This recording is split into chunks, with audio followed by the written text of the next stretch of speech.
Bom dia a todos. Candidato Renan, assim como falamos com todos os candidatos aqui, essa é uma entrevista de emprego para o próximo CEO do Brasil. Logo, a gente reuniu aqui empresários, membros do ecossistema do G4. Então, aqui estão representados 100 mil empresários online conosco e sentados aqui nessa sala, que são 100 mil empresas que o G4 tem em seu ecossistema, que emprega 16 milhões de pessoas. Então, uma parcela importante da massa salarial brasileira está aqui para sabatiná-lo e, obviamente, exige uma pergunta tão dura quanto o cargo que o senhor pretende ocupar.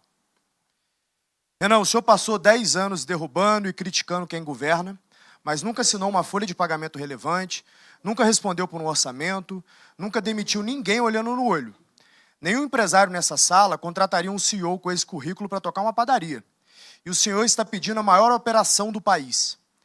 E o problema não para na execução. Alcança também as suas convicções.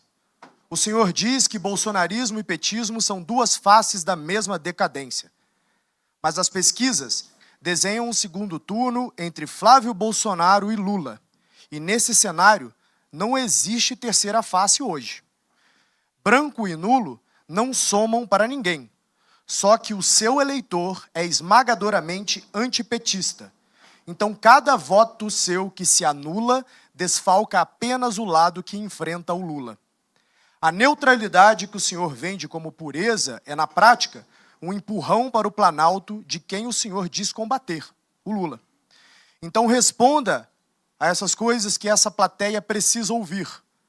Qual foi a entrega mais difícil que o senhor já geriu na vida, com números, prazo e resultado auditável, e, estando fora do segundo turno, entre Flávio e Lula, em quem o senhor vota?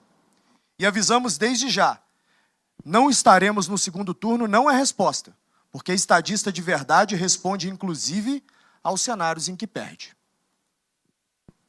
Boa tarde a todos, muito obrigado aí pela oportunidade. Bom, a pergunta já começa com uma imprecisão um tanto quanto bizarra, porque minha vida pregressa toda passou por administrar empresas. Eu sei o que é fazer uma folha de pagamento, e o pior, eu sei o que é pegar uma empresa fechada, quebrada, com os funcionários devendo 5 meses sem receber, botar para andar baseado no crédito pessoal que eu construí recuperando empresas. Trabalhei isso não com uma nem com duas, mas com quase uma dezena de empresas ao longo da minha vida. Sei o que é estar no banco dos réus da justiça trabalhista, ouvindo a injustiça de um sindicato safado que tentou te extorquir no momento da negociação anterior. Sei exatamente o que é ter um agiota ligado a uma factoring, indo querer te empurrar as dívidas da gestão anterior com juros que não deve ser aceitado. Sei justamente fazer isso. E essa é a postura que o próximo presidente da República tem que ter, porque a gente vai pegar um cenário muito similar a esse. Só que essas são as minhas realizações antes de me tornar um líder político. E um líder político é um líder que necessita tomar esse tipo de decisão num contexto novo, em que não se conta apenas a ética da convicção, que é a ética da convicção que eu contei todos os anos que eu fui militante político, algo que eu tenho orgulho, faço desde 2014, mas também como liderança que precisa da ética da responsabilidade, que é quem vai assumir um país e vai ter que tomar decisões muito, mas muito difíceis. Pois bem, como líder político, no movimento, eu criei o maior movimento político do Brasil, isso é oferível, nós fizemos a maior ação política com as maiores manifestações da história do Brasil ao longo dos últimos anos, que foi o impeachment da Dilma Rousseff. Organizei essas manifestações, ajudei a criar a linguagem política daquilo que chama de direita no Brasil, algo que foi surfado por muito vagabundo por aí. Depois disso, consegui criar um partido político, algo que o ex-presidente Bolsonaro tentou e falhou miseravelmente, estando no poder, botando seus filhos para tentar tocar isso, algo que naturalmente eles não conseguiriam com a baixa inteligência que eles têm à disposição. Fiz isso no menor período de tempo. Vamos comparar com o Partido Novo, que é um partido montado por executivos da iniciativa privada. Eles gastaram milhões e demoraram 5 anos. Eu consegui coletar as assinaturas em menos de 2 anos, com muito menos dinheiro, sendo um líder, acima de tudo, político, não um líder empresarial. Porque existe uma diferença muito grande entre ser um líder empresarial e político. E você, como uma pessoa que conhece Aristóteles, sabe muito bem disso. Não existe nada mais nobre do que a boa atividade política e a busca do bem comum. Nesse sentido, eu até não concordo, me permita discordar, Thales, da ideia de que eu estou fazendo uma entrevista de emprego. Porque liderar um país não é uma entrevista de emprego. Liderar um país é apontar o caminho de um povo como um todo. Meu objetivo não é obter um lucro, meu objetivo é obter um horizonte. São coisas diferentes, ambas muito nobres, mas elas têm naturezas diferentes. E a gente tem que entender essa natureza. E o que me qualifica nesse sentido para estar aqui, além dessa experiência pretérita e dessas realizações que são metrificáveis, no partido político que eu montei, eu tinha uma folha de pagamento que envolvia milhares de jovens espalhados pelo Brasil. milhares, que ficavam debaixo de chuva, debaixo de sol, tomando não na cara de um monte de gente, falavam, eu não vou acreditar em montagem de partido, o Brasil não precisa de um partido. E eu tinha que toda quinta-feira, toda sexta-feira, pagar o valor deles, obtendo doação, vendendo produtos, e montei um partido vendendo livro. Num país de pessoas iletradas que não dão valor à leitura, eu vendi livro e a venda de livro foi responsável pelos 50% do faturamento que montou esse partido. Então o que eu sou é um líder gestor qualificado no setor privado, porque a política, a atividade política que eu toco, inclusive o partido político, é um ente privado. E é um ente privado em que nós fazemos muito mais com muito menos. Criei a revista Valete, que é a segunda maior revista de política e cultura do Brasil, impressa, depois da revista Piauí, não estou falando em digital, porque a nossa é só impressa. Criei um ecossistema do Valete Plus com 50 mil usuários para produção de conteúdo independente, uma rede social própria. Isso nos qualifica usando, volto a colocar, o que há de melhor em termos de gestão para ser um grupo político inovador. E aí o que as eleições nos mostram é fazer mais com menos. Sobre a política de segundo turno, eu volto a repetir, eu vou lutar e um líder não vai ficar aqui falando, eu não vou para o segundo turno, e qual é esse cenário? Não posso fazer isso. Imagina o Alexandre em Gaugamela. Você ama o Alexandre assim como eu. Imagine o Alexandre em Gaugamela.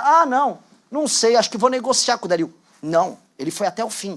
E eu tenho que ser assim. Porque o mesmo time, o mesmo exército de militantes que eu motivei a montar um partido político, eu tenho que motivar agora. E eu não posso ter compromisso com o erro. A família Bolsonaro e o lulismo são duas faces da mesma moeda, não porque são iguais, eles são diferentes entre si, mas porque ambos geram danos terríveis para o nosso futuro.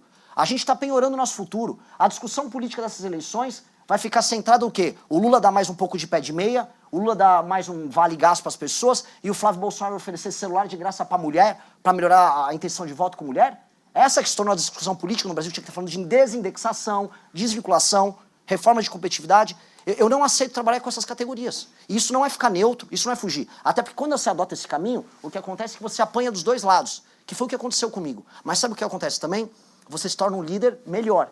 E esse é o ponto. Eu só estou aqui sentado, tendo a honra de estar sentado com vocês conversando, porque eu adotei um caminho, não da neutralidade, mas de enfrentar ambos, de não aceitar o erro de ambos. Isso me tornou um líder qualificado, que de acordo com algumas pesquisas, como é o caso da Atlas, já me coloca em primeiro lugar no público de 16 a 24 anos, ou seja, construindo um horizonte novo. E citando aqui um líder empresarial que deve ser referência para todos vocês, que é o Peter Thiel, ele já dizia bastante, crie seu próprio monopólio. Crie, antes de tudo, seu próprio monopólio. Seja líder de uma tecnologia que ninguém pode imitar. Foi isso que eu fiz para as novas gerações. Eu criei um pensamento político próprio, para um grupo político próprio, uma estética própria, uma liderança própria. E com base nisso nós criamos um nicho eleitoral próprio, com um sonho, um horizonte próprio, que nos deixam aptos a participar do grande debate. E é por isso que eu tenho a honra, Thalys, de estar aqui com você, de poder discutir isso com você, de poder discutir com o Duda. E estar aqui. É uma visão que pode ser encaixada também como empresarial, no sentido de gestão, mas uma visão muito poderosa em termos de coração. Eu estou aqui por causa desse coração e é isso que vai fazer a gente mudar o Brasil. Obrigado. Mas, candidato, a resposta, vota Lula ou Flávio, sendo que Lula elege Eu voto Lula? Renan Santos. Eu não vou para a batalha pensando em perder. Eu voto Renan Santos.